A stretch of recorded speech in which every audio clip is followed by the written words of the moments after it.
Sure. Yeah, well, thanks for inviting me. Thanks for coming. I know a couple of you, and I probably have said this to you guys before at one of our department's job workshops. I'm not going to go on for too long because perhaps among the three of us we can hit all the bases. I guess I'll just start by saying I would recommend that you go on the job market. I mean, Hellas gave us some questions to think about, and one of the questions that comes up is when. When do you go on the job market? And I don't know that there's any formula for that. I would say go early, you know, when you're ABD, because I think it's useful to get practice at it before everything's on the line. You know, I went on probably earlier than I should have in terms of when I could actually finish. You're always optimistic about when you can finish, right? So you can lie in good conscience thinking, yeah, I'm gonna finish by the time the job starts. But I went on with the philosophy that you know, if they were considering ABDs, that I should take that opportunity to get some practice, and I think it paid off in the sense that when I was finished and I was getting more interviews, which you generally will when you're finished, it wasn't quite as scary.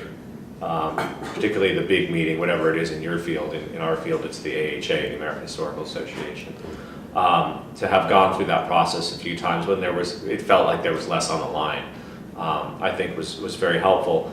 That being said, I wouldn't go before you can on the market before you can make a defensible case that you will finish by the time the job begins, because then you're kind of wasting their time, although they're still making the choice to interview you based on what they see.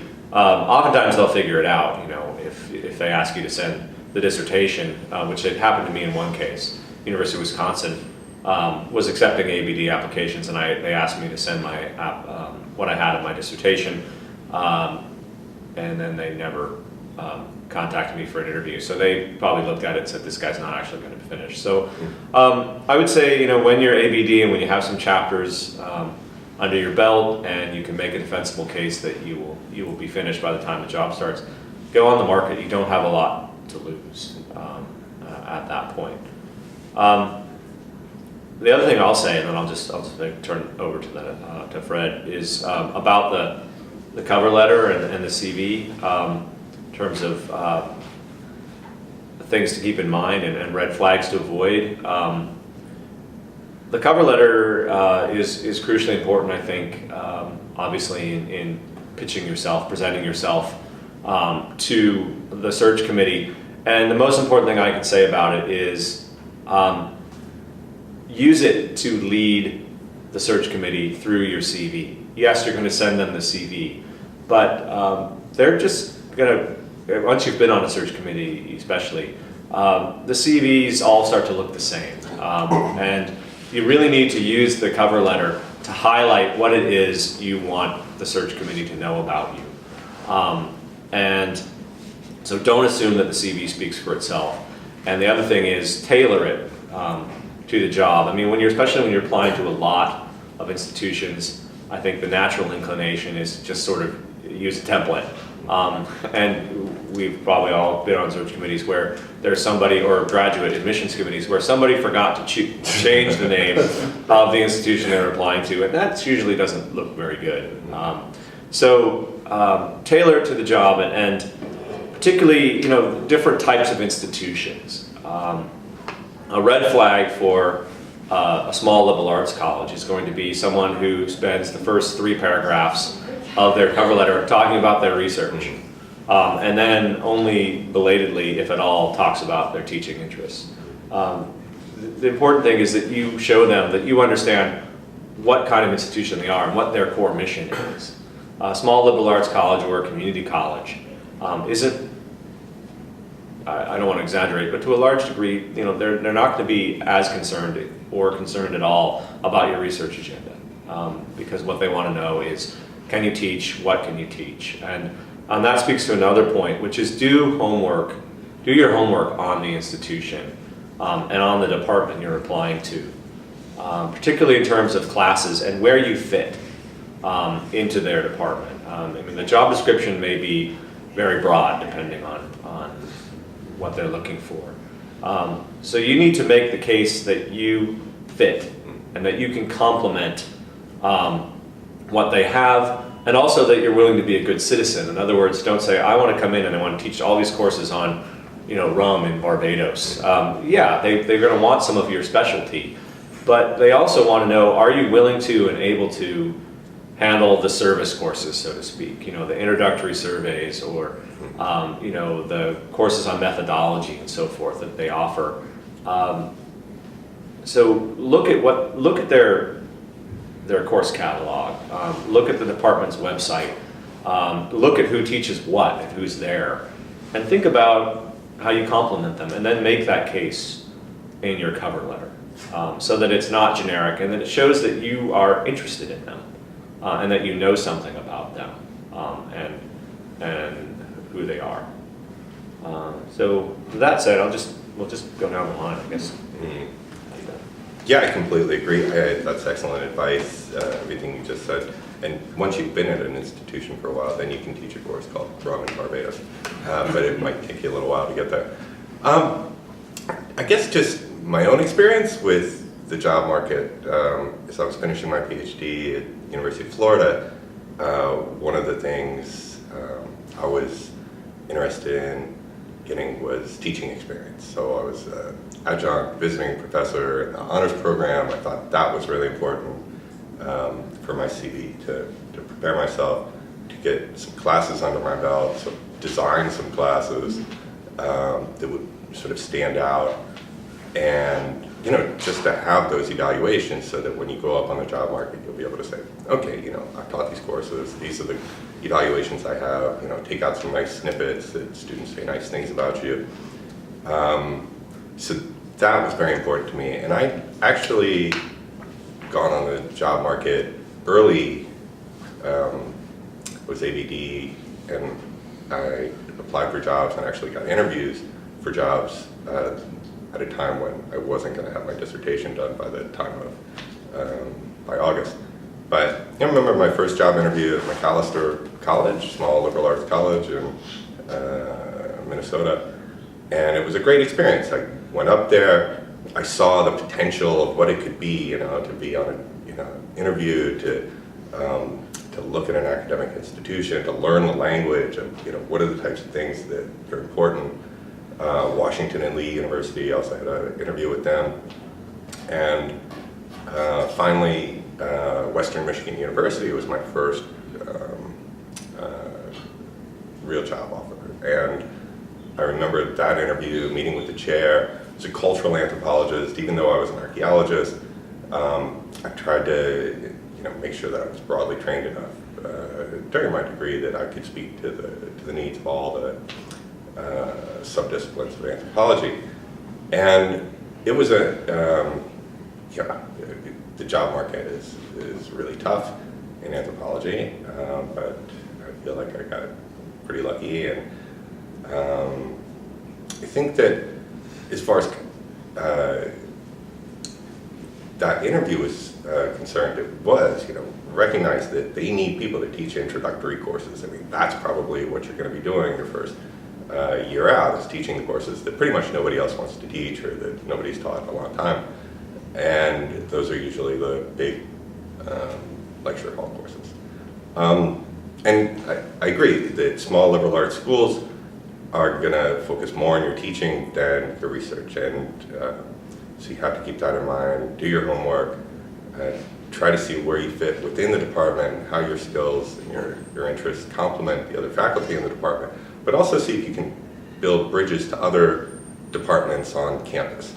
One of the things that, because my work is very interdisciplinary, I could do was to speak to the needs of the history program, and to international studies and global studies, and try and read in the wording of maybe some of the job ads. They're really looking for people to build bridges. One of the things is now colleges and universities are trying to get the most bang for their buck.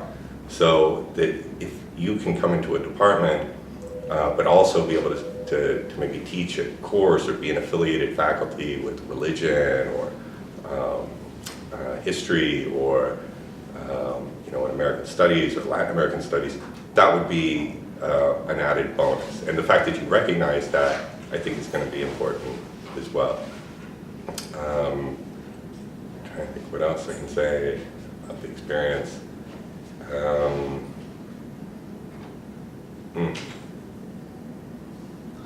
Why don't I turn over to you, and we can answer questions later. Yes. Well, I'd like to second pretty much everything you've heard already. I think that's all good advice. One thing I'd like to point out, I learned way more about the job getting process by being on search committees than I did by applying for jobs. And Not always things you want to know. no, I mean, one thing I'd like to underscore is you have no idea what's going on the other side of the table. The number of times I walked out of job interviews and thought, I did really well in there, or walked out and thought, I lost that job. I thought had I'd no blown idea. Me too. Right. I walked out of there saying, that's a bunch of people I will never lay eyes on again. Right. 8 years later, right? So, first of all, you don't know what the conversation between interviews in that room is like. So that should be some kind of relief to you. It may also be slightly anxiety producing, but some of it is beyond your control. They have needs you can't know about. They have an institutional history you don't know about. There's some stuff you can't control. Number two, when you write your cover letter, and I agree that's a totally vital part of the process, one of the things you should do, besides getting yourself and your concerns out there, one of the things you should take great care to do is hit every point in the job ad. If you leave, one of the things they're looking for, because those CVs do turn into this sort of black and white blur, one of the things they want to do is chuck you out of the pile. If you address every point in the job ad, it's harder for them to do that. If you're viable and even one person says, hey, let's keep her in the pile, let's keep him in the pile, you're still in the pile.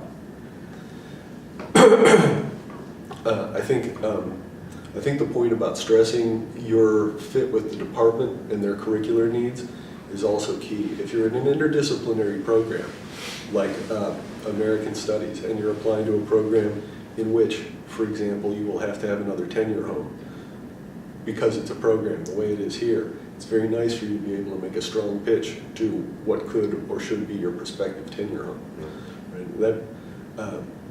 If you're in an interdisciplinary program, you basically have to get approved by 2 departments. And that means both departments have to feel like you can cover their curriculum. Turn off your phone during the interview. Unless you have a really cool ringtone.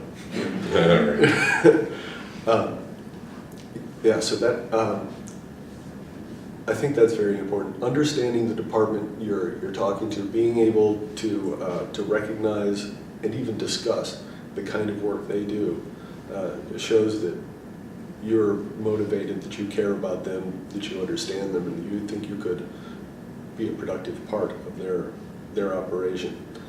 In terms of timing, I totally agree that it's a good idea to apply at the earliest plausible moment for you, because the experience is irreplaceable. The first time I walked into an interview room, I'd studied, I had done everything. I was an idiot. I was a complete tongue-tied idiot because I just never done that before. I never sat in a hotel room with 3 strangers and tried to explain to them what my dissertation was about, even though I knew what they were trying to do was eliminate me from the pool. Right? It's a weird feeling, and the first time out may not be your best. Right? However, I've heard, and based on my experience hiring, I think this is true.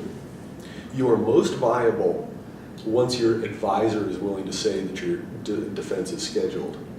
Right? I mean, what you say, it's nice if you can say, I plan on defending in April. But if your advisor says you plan on defending in April, then people believe you, right? Also, about 70% of the teaching that's done in the United States now is done by contingent faculty, which means that if you are able to go in there and say, I have taught my own courses before, even I have done a year of full-time teaching, you are able to compete with people who have been out there doing full-time teaching, teaching their own courses, and they're out there. They're in the job pool. Increasingly, people have postdocs, or they have a couple of years of non-tenure eligible teaching, something like.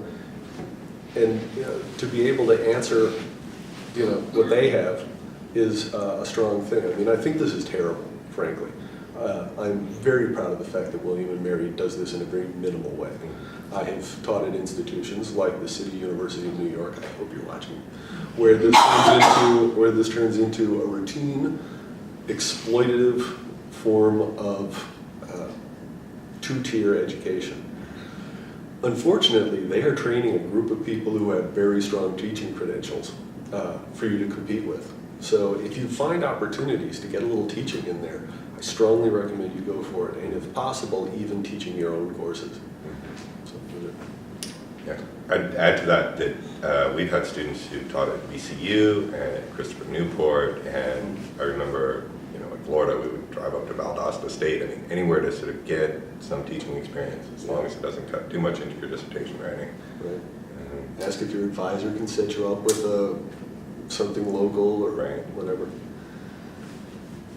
Yeah, some departments are able to provide that opportunity, and some are not. You have to go outside.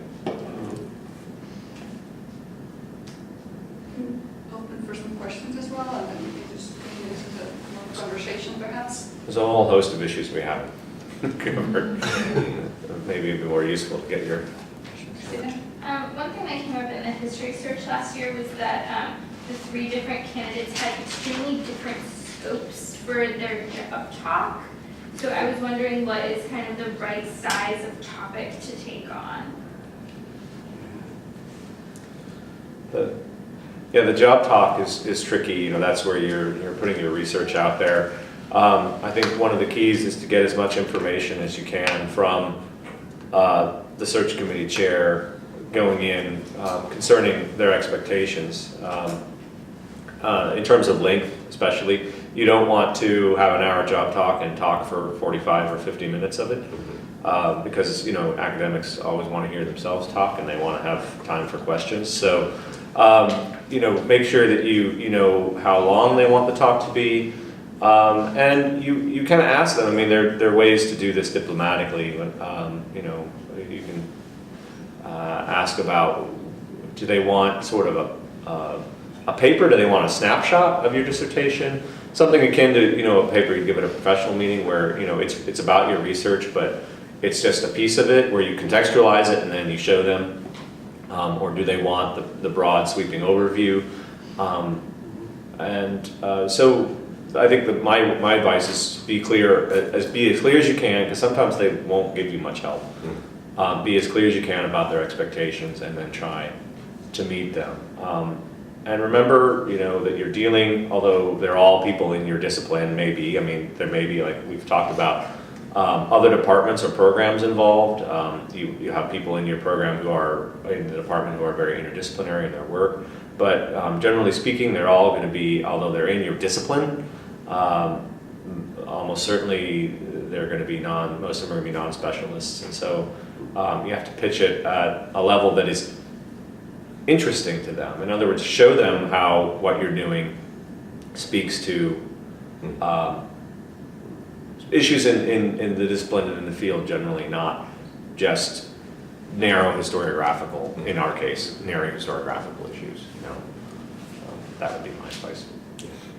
Yeah, I agree. And also in your job talk, you're presenting the research, but it's also an opportunity to show how your research can contribute to the needs of, if there's graduate students, what opportunities you might be able to provide for them, or what opportunities you might be able to provide for undergraduates in terms of research opportunities in the future, like senior honor CCs, MATCs, PhDs. I agree. I also think it's extremely important to ask them how they want it pitched. I have done job talks that were supposed to be full dress, high wattage academic argument, And I've asked places, what would you like? And they'd say, well, we just want to see how you talk to students. If you don't have a teaching presentation Yeah. as part of your interview, or teaching, like we have a teaching talk here in our department, then it is, part of it is, how does this person look on stage? And how do they handle questions? You know, the Q&A is as important sometimes as your actual talk. Because they want to see, is this person engaging at all? I mean, is this person going to bore our students to death? Is this person going to melt down if they're challenged? Those kind of things are part of it. Every question is a good question. You know? That's a good question. Let me try and answer that for you. It's always something to keep in mind.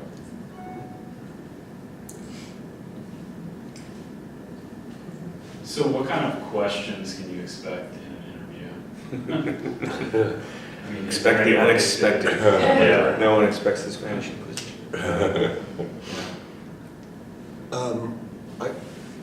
A classic is, especially for somebody who's just coming out of the PhD program, what's your next project, right? And it should be different from the first project. It should not be, I'd like to look more deeply into this aspect of the dissertation. They should see that you're not going to be, plowing that same road for the rest of your career. And they will also often ask about your teaching plans, what you might be interested in teaching. Those are often the last questions that are asked. Yeah. Yeah, this after. And another thing that you can't, to go back to what you can't know, is that anyone who sat through these with a number of their colleagues knows that there are certain people who are always going to ask the same question. And it's almost their role to, okay, this person's going to ask the question about gender, and that person's going to ask the question about future plans.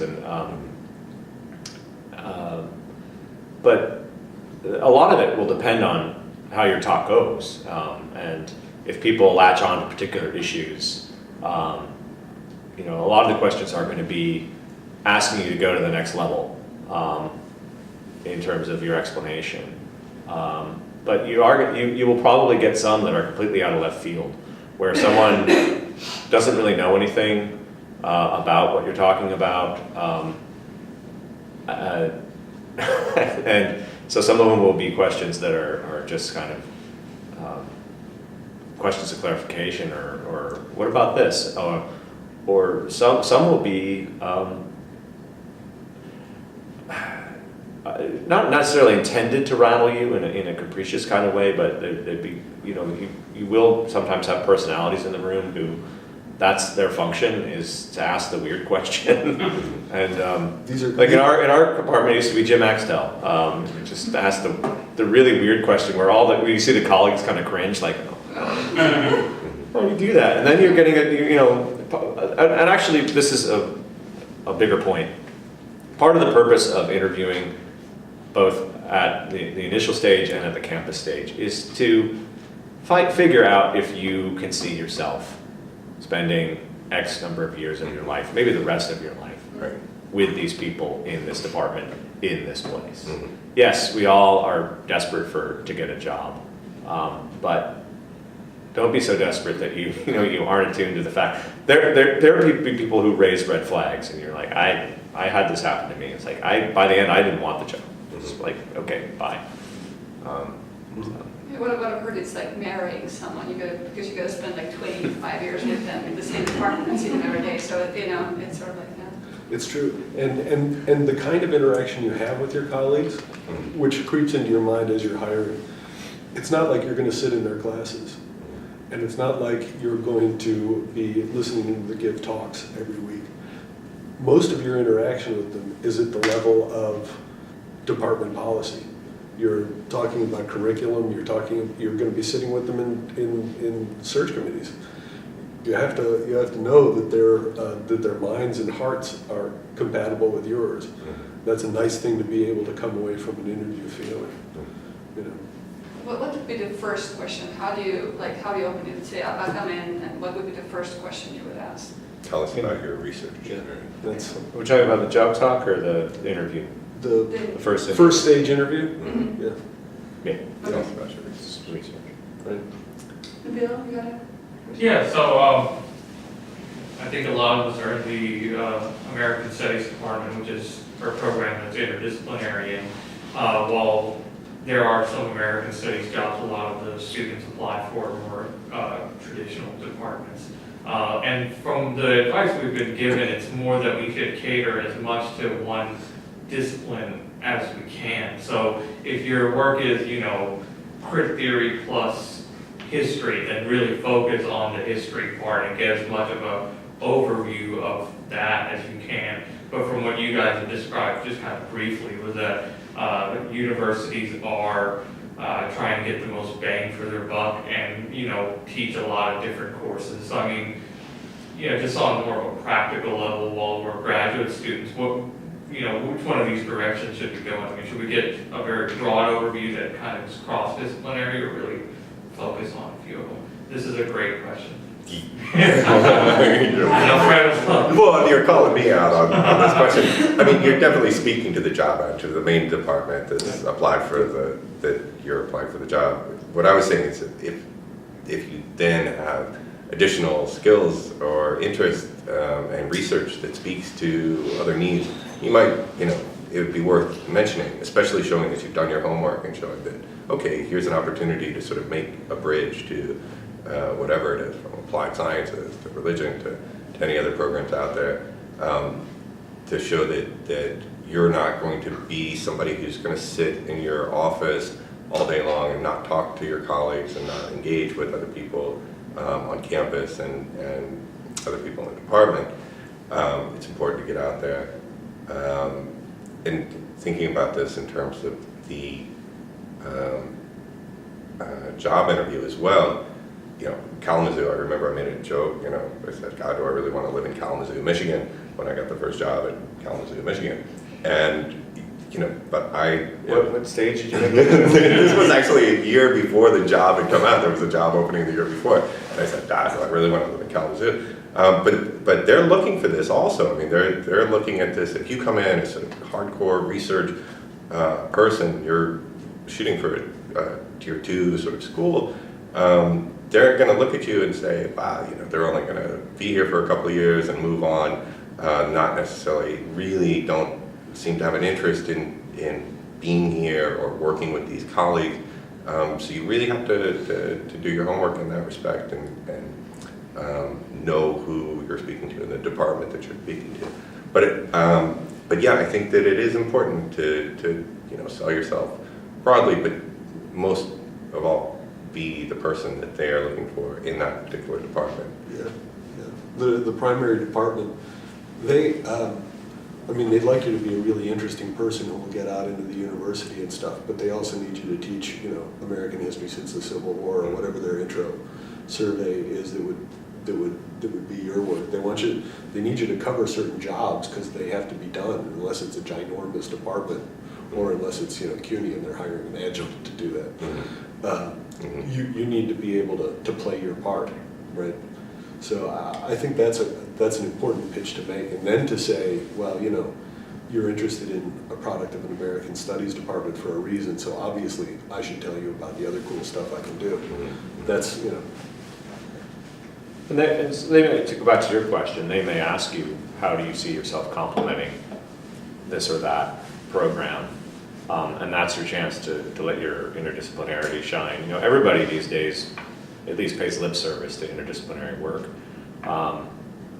But the kind of questions you get will probably, like at the job talk, for example, will show you whether the department actually really has people in it that value that. And one of the things that's tricky about being in your position, and I'm speaking from experience this last year in that regard, is sometimes when you have a joint appointment, both departments or programs have a say or get to vote. And that's one of the things that you can't control, where there are going to be individuals who think you're too lit gritty, and then there's another person who says, it's too much of a historian. And at the end of the day, you can only be who you are, and make the case for your work on its own merits. You don't. we always use the term sell yourself, but you're not selling your soul. You're presenting yourself as a scholar, and so let your work speak for itself. I would just add to that to say, there are some jobs you really don't want. You can stretch yourself and you can represent yourself as being slightly different from, say, who you really are. But if you get too far outside that, you may end up in a situation where you really can't flourish. Yeah, I'll tell really quickly a story of my worst job interview experience, which was a campus interview in a comparative ethnic studies department. I'm a Native American historian. After the dinner the first night, a woman in the department who gave me a ride back to the hotel told me not to be a historian when I gave my job talk, because she was she was actually an anthropologist by training, but was really an ethnohistorian in her methodology, heavily archival and so forth. And she said that they didn't like her because she was a historian, and so I needed to not be a historian, not pitch myself as that. And I was thinking, great, okay, I'll go back to my room and not only rewrite my job talk, I'll rewrite my whole dissertation. And so, I didn't want to be in that department, and fortunately they didn't want me to be in it either. So I guess she was right. What kinds of things can you talk about in a philosophy of teaching statement that don't sound like bullshit? That's They all a good do. question. Buzzwords. Yeah. Yeah. Well, I guess it comes down to, do you think, after you have some teaching experience, this will always be easier, but do you actually believe in what you're saying? I guess that helps. Yeah. I actually tied my teaching philosophy back into my research, and so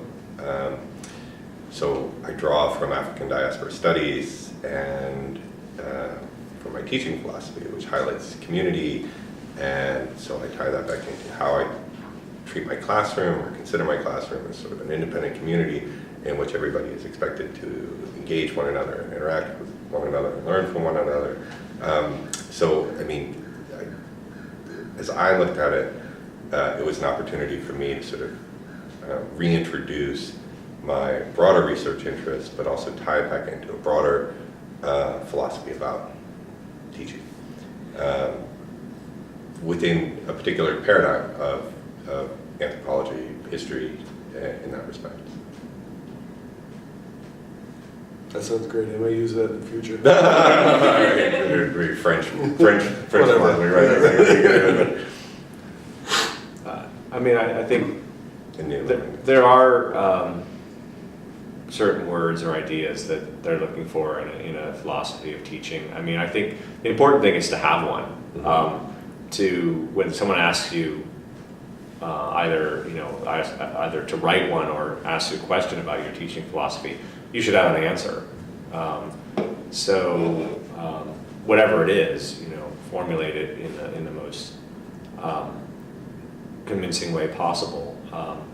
And again, if you don't really do those things, or you don't really believe in those things, it's going to sound like bullshit, and it's going to ring kind of hollow, and you're not going to be able to defend it.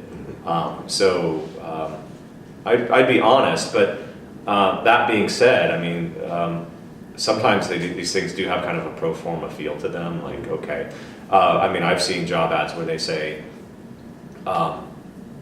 in your cover letter or in your philosophy of teaching, explain how your methods connect to our mission of honoring diversity. So, hopefully you do, honor diversity, but not just ethnic and racial and class and so forth, but pedagogically speaking, the fact that people learn different ways,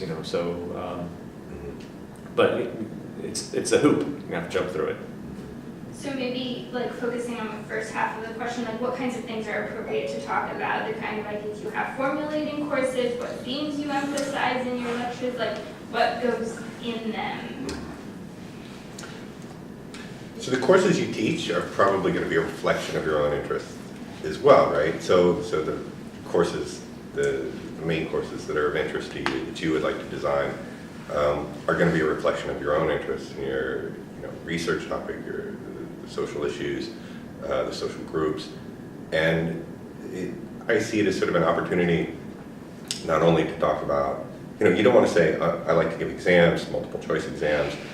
Sometimes I use Scantrons, sometimes that's really going to come across as very rote. And so you really want to think broadly how, I guess, your philosophy of teaching ties in with your other interests in the courses that you're going to teach.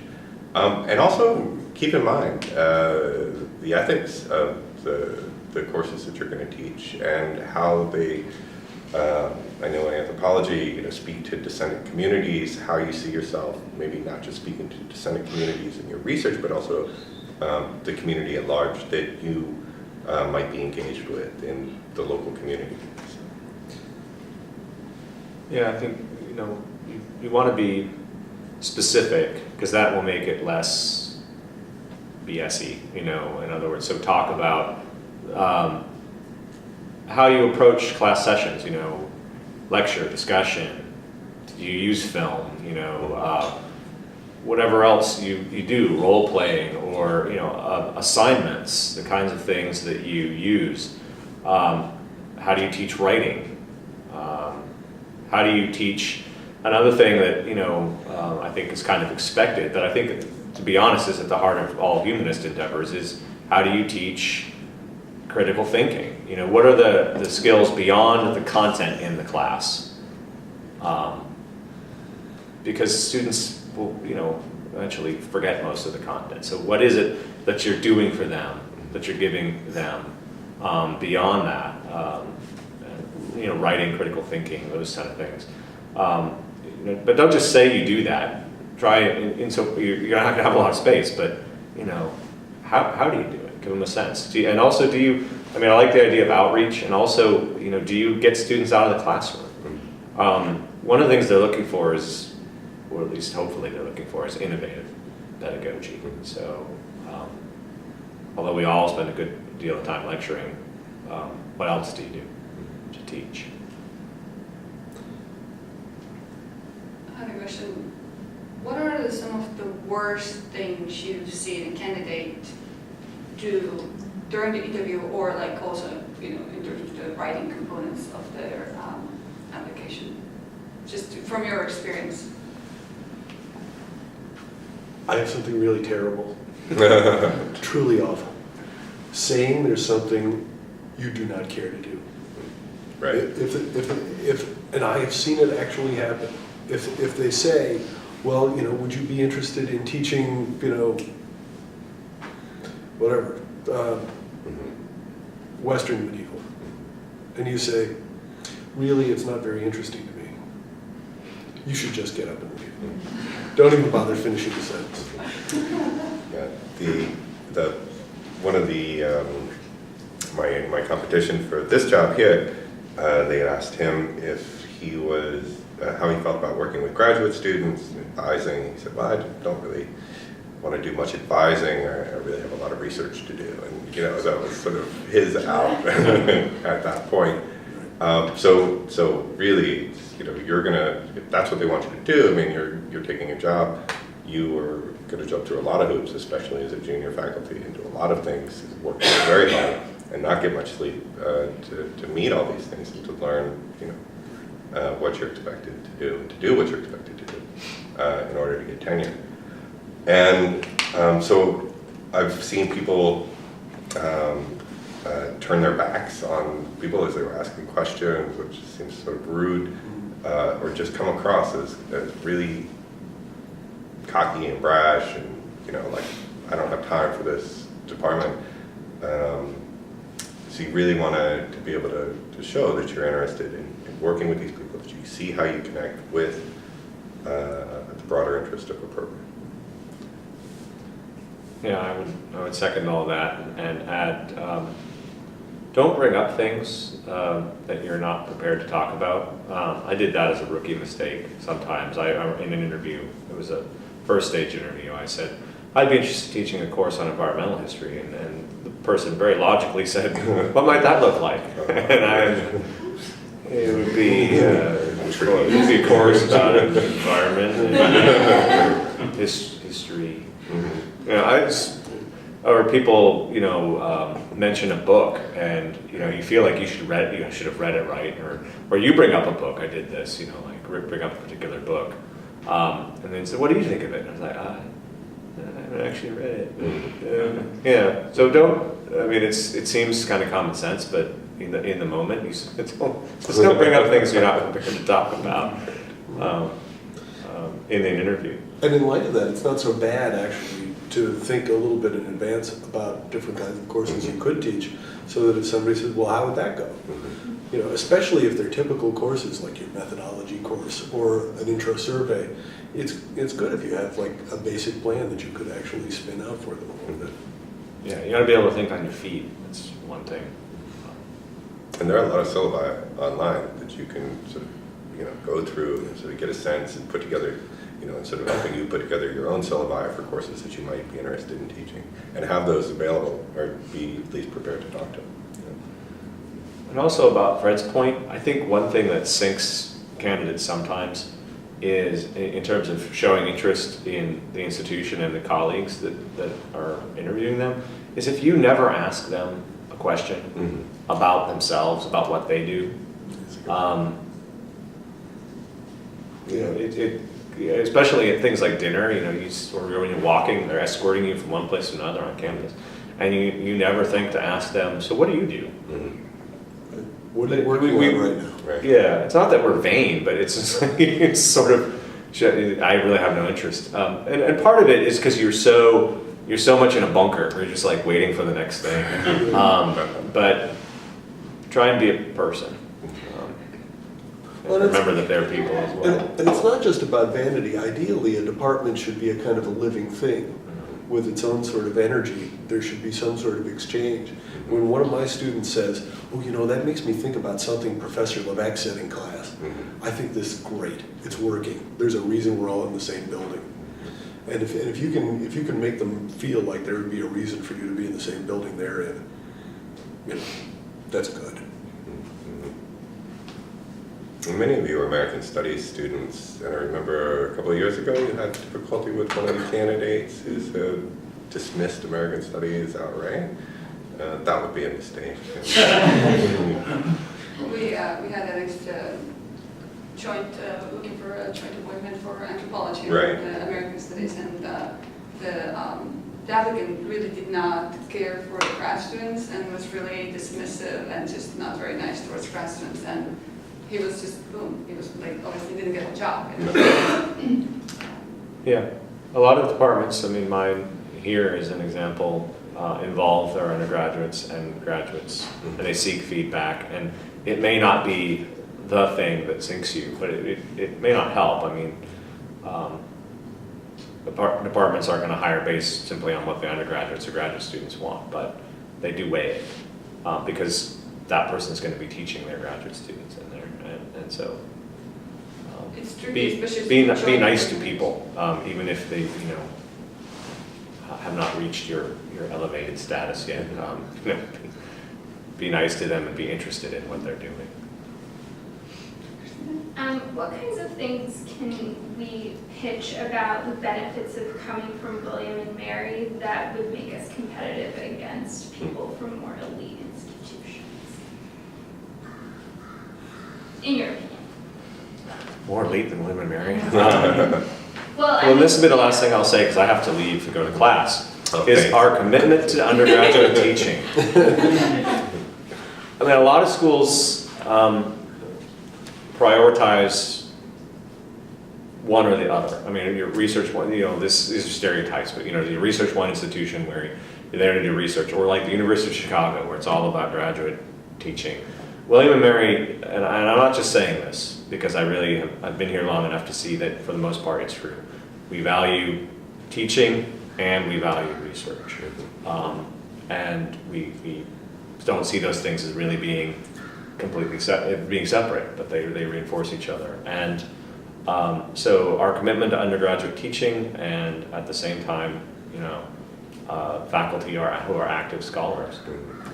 It's very That's what we've modeled for you. Yeah. I've tried it. Right, and service. And service is going to come into play as well. I agree. I mean, that's an excellent answer because that is what we do. We do a lot of advising, undergraduate and graduate level. We also are expected to do a lot of research.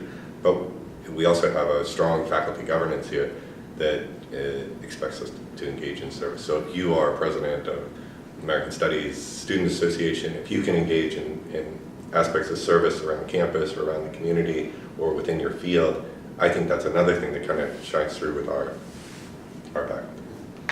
And we do it for less, so we work cheap. Right. That's right. Then you're arbitrary. No, don't say that.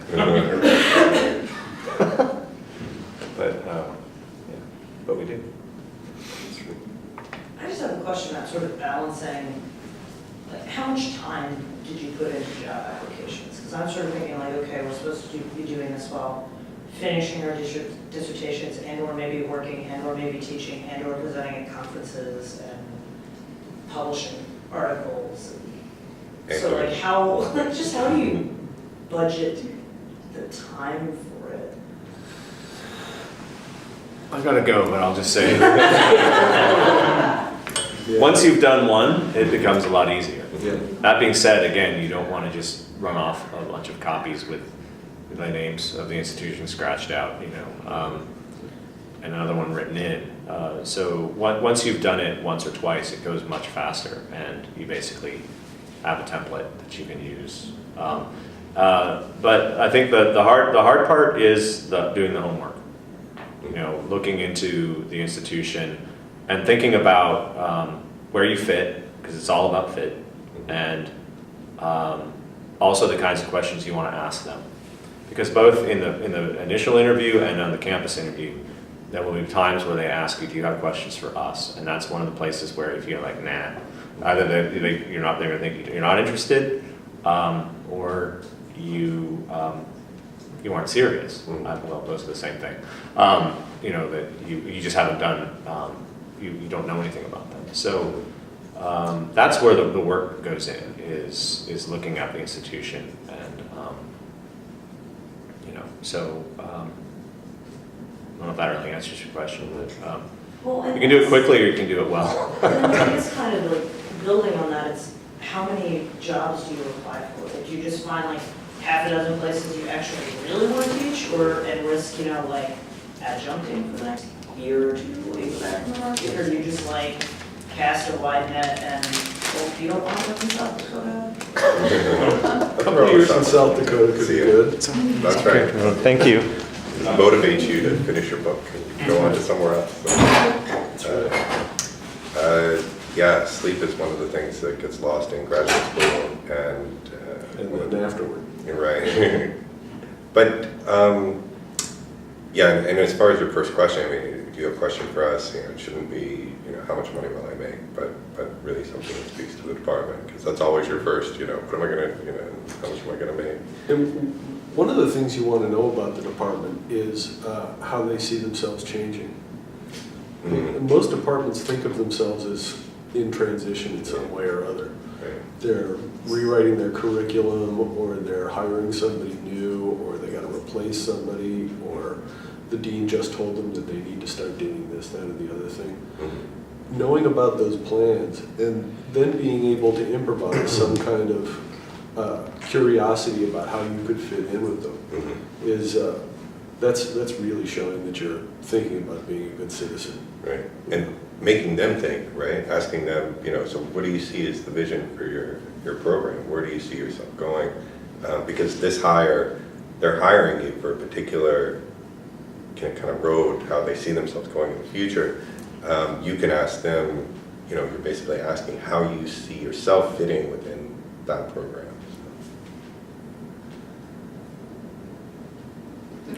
Is it really that bad out there? I mean, are we just all... I mean, you read the Chronicle of Higher Education website, and then you go on the forums, and it's just people angry and like hating life. I don't know about you. I don't know that many people who are un or underemployed. Mm-hmm. The Yeah. attrition is spread out through the whole process. You know, I know only very few people who left academia or did not get to the tenure track without more or less consciously deciding that it was no longer worth it to them. So I think way more of your fate is up to you than the Chronicle of Higher Education will lead you to believe. I don't know, I agree. No, there's still folks hanging out at the Salty Dog Saloon in Gainesville, Florida, who started graduate school with me, who are still trying to get it together because they took, just everybody's against them, whatever. But it is up to you and how much I think you're willing to put into it. And I'm surprised. I mean, in anthropology, it's a tough market out there. I'm sure art history also, that people have found ways to get their foot in the door. That's why I say, if there's a opening, if they'll give you a part-time job at VCU, who knows? Maybe that will turn into a full-time job eventually. Somebody retires, they get a little extra money one year, and then once you get on a tenure track, it's actually, once you're you have your foot in the door somewhere, you actually could be more mobile because your appeal goes up as you're in an institution, and that you have that letterhead that says, I'm, at wherever. and when you do that kind of job, if you can connect with somebody on the faculty, get them, sort of recruit them to be your mentor, find somebody who's a little sympathetic, somebody whose sort of frequency is close to yours, maybe even. We got to the point because we had a lot of people on leave for a while, and we had 1 or 2 year faculty be with us. We got to the point where we routinely offered to sit in on their classes and write letters about their teaching. Right. I mean, it just became standard because it was so useful to them. If you get a job teaching a class at VCU or something, go to the person who seems like closest to you in temperament or intellectual orientation or field and say, hey, would you mind sitting in on one of my classes and maybe, like writing a little letter I could slip into my job? Anything you can do like that to bolster the case that you are like a good teacher, good scholar, good colleague, whatever, that's all good. Great. Yeah. I think the flip side of this, though, is that, you could be on the market for multiple years, taking a 1-year position, a 2-year position, part-time, and all of this is like without job security. So when these people are tearing their hair out, it's because they can maybe be making still, their graduate student size stipend, adjuncting, being on the market for the 4th time, even though they're a good candidate. So, My question was sort of like that. So let's just say you have an option other than adjuncting 8 classes at 3 different institutions, and you take it. Do you need to explain that away when you go back on the job market? Like if you have sort of a gap in your CV because you have a normal person job? What's a normal person? I don't You know. mean doing Well, let's just say you get a job at Okay. it's kind of a museum studies job, it's not academic, and since there's so much, at least in history, about museums, is that something, I guess you can kind of weigh about the situation, if you have a gap where you're not teaching, and you're still trying, maybe you're going to conferences, or you're trying to get an article out, but you're not employed as an academic, what do you put there? When you have to apply for jobs, you have to account for a gap in employment. I feel like on CV, if you have a year where you haven't done anything, that looks suspicious. Or that you connect that work at Colonial Williamsburg to your broader interest in history and heritage or something like that. I think that's relevant. Yeah. I think if you kept publishing, that would be good. And presenting at conferences. Yeah. So just as long as you're doing something else to show you're still in the game. That you're engaged in Okay. the academic pursuit. Because I just between adjuncting and making $20,000 a year and having to put a bonnet on and making $12, which winds up being more than you would make adjuncting. I think I'd rather save myself, the ulcer and 200,000 miles in a car, and just have the evenings to work and write and stuff like that. So. I don't think it'll do your CV as much good as teaching will. But Even if, so, I mean, I've already taught my own class 3 times, and I've taught one class for women's studies, like, I don't know that teaching the survey, like, do I just keep teaching the survey indefinitely, or does that start looking?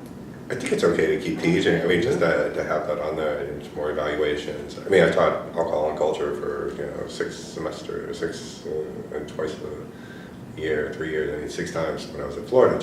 But I kept doing it and introducing new courses that I could teach, Well, and it all helped. I think.